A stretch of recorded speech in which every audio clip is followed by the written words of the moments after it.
Hi guys, in my last video I did an unboxing and I showed you guys these stickers. Now I'm going to show you why I got them.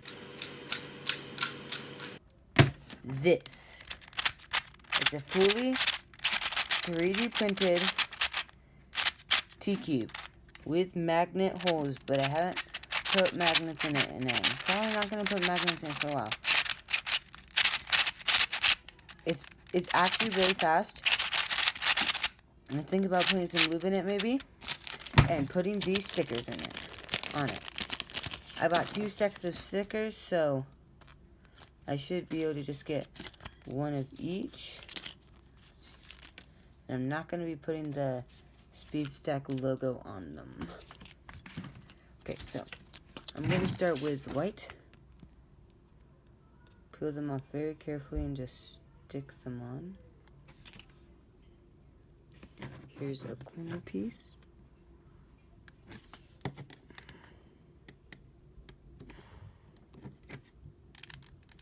Okay, so I'm thinking maybe I should have gotten bigger pieces, but we'll see.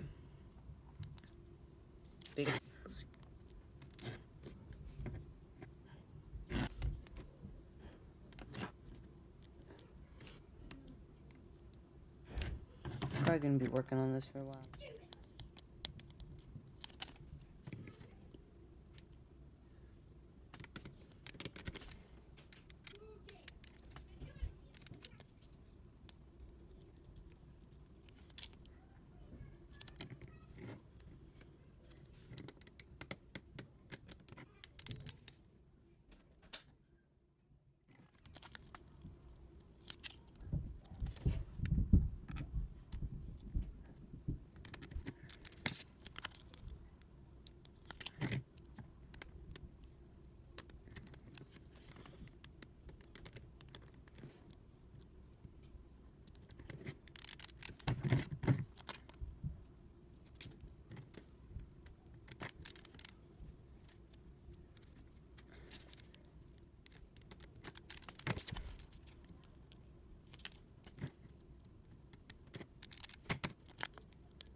Yes.